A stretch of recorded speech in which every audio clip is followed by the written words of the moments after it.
My name's Conrad Simpson. I'm VP of Sales for Telco for Dimelo, and today I'll be talking about the journey to social CRM maturity. Good morning, everybody. So yes, today I want to, give the vendor perspective on the maturity of social CRM, digital customer engagement. It is a controversial subject. It tends to sort of polarize audiences, so I'll try to stay away from some of the controversial stuff. Perhaps we can discuss that in the break. Just by way of background, I come at this from the contact centre. I spent sort of 15, 18 years in the contact centre space working with vendors. And it's really interesting to see now in this new digital age how a lot of organisations, particularly the telcos that I talk to, are struggling with this transition. If you look at the traditional voice marketplaces where they use technologies like IVR and some of these traditional technologies, where they're not really focused on engaging with customers on the customer's terms. It's all about what the telco wants rather than what the customer wants. And I think that's where we're seeing the shift. We're seeing the empowerment of consumers, as we saw from the presentation from EY just now, and I think that's going to continue. And I don't know whether all of the telcos that we see in the market today are geared up for that in terms of their approach. When I go to events, I always get asked, and this is the first question that gets asked of me, is how do we not make mistakes on social media and digital customer engagement? It gets asked of me time and time again. And I was going to use a telco example, but then I thought perhaps that's not fair in this audience. You know this guy, his name is Michael O'Leary. He's from a company called Ryanair. He's no fool because he's built an airline that's bigger than British Airways. But if you've been watching the press over the last 5 or 6 months, they've been trying to rein him in from talking to the public too much, and he's taking a bit of a back seat. Now, I'm going to show you some text from an article that was in The Guardian. You can Google this, probably two months ago, 10 weeks ago. As they started to move him back from the public face, O'Leary said that the new grown-up Ryanair sounds very dull, but that's where it's got to be, and the airline plans to communicate directly with customers and allow them to register on their own website. This is the end of the article. O'Leary, who's a recent enthusiast to Twitter and social media, says that the future is in CRM. We're going to get people to register and CRM the hell out of. Now, that for me is an amazing statement for a CEO to make, but even he is starting to be convinced of the value of kind of engaging with customers in this new digital world. And in fact, as a result of that, they did actually give Michael O'Leary a 1-hour Q&A session on Twitter with the public. And as you might imagine, there were lots of people wanting to moan about how the airlines treated them, but they deliver on the promise that they offer, which is a low-cost airline. But just to show you how far away he was from it, somebody posted a question, a lady here called a critic, and his response was, "Nice picture from Michael O'Leary as the CEO." And of course, people are now giving him a hard time for this. And there's another example here where somebody asked a question around, are you considering charging fat people more to travel on your flights? And obviously I've got a vested interest in that question. And his response was, I'm opposed to charging fat people, but we're going to also against charging skinny people as well. We welcome all. So, I mean, the message for me really here is I'm not sure all of the executives have got this stuff yet. And we're starting to see that in terms of the way that often companies struggle in the telco space to get investment.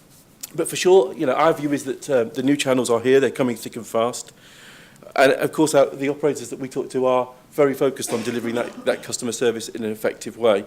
Not just in the newer channels like social media, but also in some of the legacy channels. So, again, lots of people that we're engaging with going back to things like SMS, going back to things like email as well.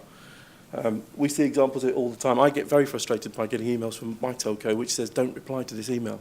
Or I get a text, with some information that says, don't reply to it. Well, if you're engaging with me, surely I should be able to reply to that. You want a relationship with me, let's talk.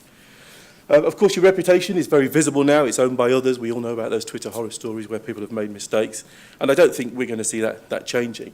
And on the back of that, in terms of transparency, we are starting to see some of the telcos use the analytics and publish the data so that they're in a position to be measured by their peers. I think there was a lot of concern about this, and we have seen some of them sort of standing around the edge of the dance floor, if you like, not willing to take that jump in, but we are seeing some of them try to push that out. And I think we'll see that transparency continue. So our view is that actually all channels should be open all the time. When we first looked at social CRM or digital engagement, everybody rushed towards communities and forums, and you're probably aware of the case studies that has been heavily publicised of people like GiftGaff with a very simple SIM-only proposition. And I think a lot of the business cases there were sold on the basis, look, you can do this stuff with a digital community. You don't need any call centre people, right? This is very, very low cost. Zero touch, I think, was the term that was used. And of course, lots of people rushed to that end of the scale. I think what they found subsequent to that is actually, no, they need to take a much more holistic approach. It's not just about being at one end of the scale from a community perspective, or indeed from a digital perspective with social media.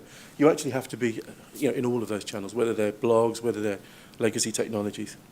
And certainly we're starting to see them publicising, as I said before, their data around customer satisfaction. So Net Promoter has been around for a while. We're starting to see something materialise now around sort of customer effort. So customer effort statistics started to be published publicly in terms of measuring telcos against their peers. So what do we, I mean, from our perspective, we see there's three components for success. Of course, you've got to have a great underlying technology, and of course, Dimelo has that platform. And it has to be not siloed. I think if you look back at traditional care, that's where we had huge problems. Companies went out and bought lots of this call centre stuff. You need a call centre, you buy an ACD. You need an IVR to handle calls, you go and buy one of those. You need some recording, you need some voice analytics. And they bought lots of this technology, and people in their IT department really struggled to integrate it and make it work well. And customers really felt that the telcos appeared very differently when they were talking to them across these channels. And that's interesting because as telcos, we talk all the time about a 360 view of a customer. And yet when you turn that on its head and say, well, what do you look like as a telco to your customer? You look different on Facebook, you look different on Twitter, you look different on the mobile device, and you look different in store.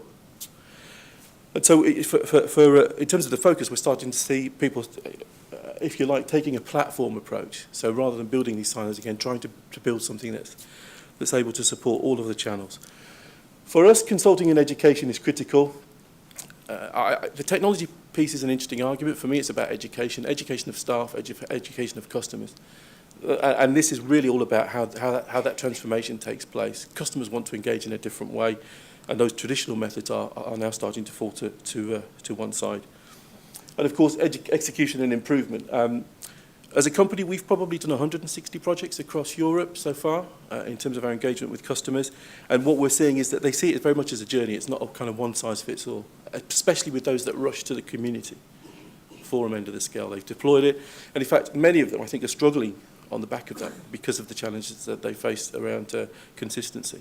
I know particularly of one telco in the UK that's call rates in their traditional media has gone up significantly on the back of the engagement in a community, which is surprising, particularly because the business case was very much around you could save money. So in terms of the technology as a foundation, of course you have to have all the legacy technologies, we know that, and we have to have the communities, as I've said. For us, it's important to be able to not just listen, but also filter out some of the stuff that's on those digital wires, and use some of the traditional methods like workflow and routing as you would do in a traditional contact center environment. Focusing heavily, obviously, on analytics, but also going back to this position of a 360 view of a customer. So being able to be open enough to integrate to some of the legacy systems that are around in terms of CRM and so on.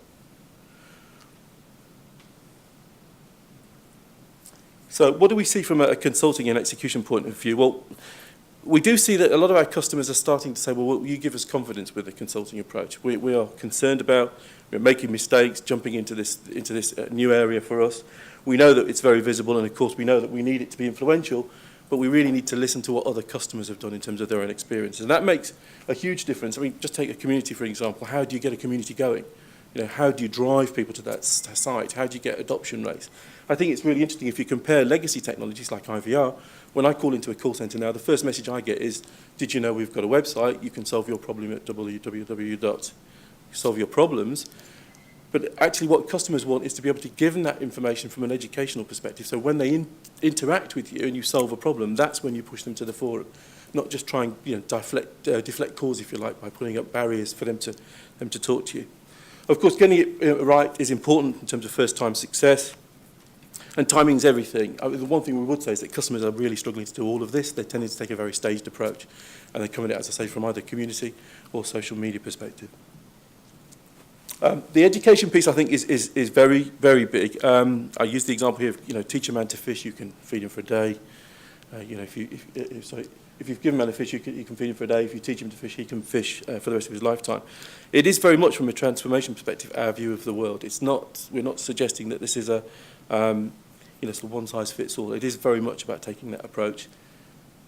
The feedback and analytics piece, I think, is of course important, as I've said, in terms of growing that customer relationship. I talked about NPS in terms of Net Promoter and the stuff like the customer satisfaction and customer effort statistics that we see around today, and keeping the focus on investing in technology. So 3 things to consider, and this again is taken from our engagement with customers. And these are 3 kind of key tips that we have. Fish where the fish are. That kind of is obvious, I guess. The one thing I'd say is that fish move about. That's the first thing. And these new digital customers are very dynamic. This is some information we're showing here from Gartner. And we are starting to see the shrinking of those traditional channels. So, for example, interesting ones here. Things like IVR shrinking from 25% to 10% of interactions. And in the green there, social media-based corporate-driven moving from 3% to 20%. So starting to see that engagement happening over the next 2 or 3 year period. We're starting to see increase of video, and of course the community piece growing as well from 12 to 25%. So I think the changes are, definitely the changes are. We're seeing those social media customers rising, and that is reflecting in their preference for this kind of textual-based asynchronous communication in the new digital world. Know the social media characteristics. Again, this seems kind of obvious, but again, I've seen a lot of telcos struggle with this. Of course, the request is public on some of the social media wires, but the answer can be public or private. And when an agent gets a message, they need to acknowledge it. That's obvious for the benefit of the sender and the audience, and make a decision about whether they follow up privately or perhaps whether they choose to do something publicly. And this is all, for us, it's about processing the response to that and making sure that we resolve the issue wherever it is, formulate the solution, and then send out a message to close it out.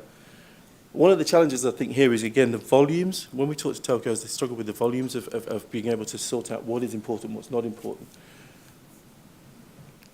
The critical thing for us, I think, in terms of the private conversation must be that it resolves the issue, and the public conversation is all about promotion or the kudos of being able to solve that problem.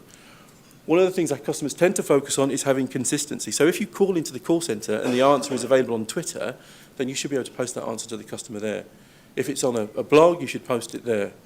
And of course, that's part of that education process. So rather than giving them a barrier to jump in terms of an IVR, you're pushing them to where the answers are and educating them in that way, rather than saying, just go and look at the website. And of course, the holy grail for social customer care is that kudos of having the answer publicly.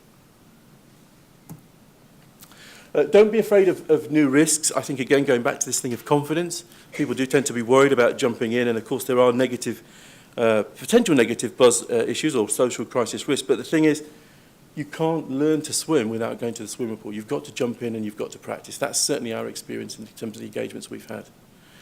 There does seem to be a lot of this kind of, walking around the pool, contemplating whether to jump in or not. And of course, you won't avoid that risk even if you don't go there. So we're starting to see the fact that people are wanting to jump in now as the momentum increases.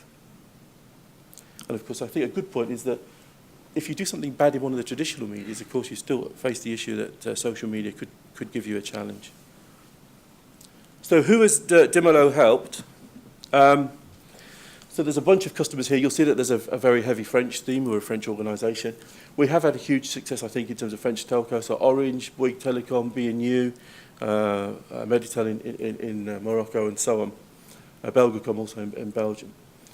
We're starting to engage with customers now outside of France, and hopefully this will be a kind of a step for us to be able to do that. I would say that because of this, I guess, polarization in the marketplace, some people starting in community, some people starting at social media, because we've taken very much a platform approach, that does seem to be resonating with the consulting firms and with the customer bases. Okay. So that's a real quick snapshot of where we are in terms of our view of social customer service maturity. Hopefully that's not been too controversial.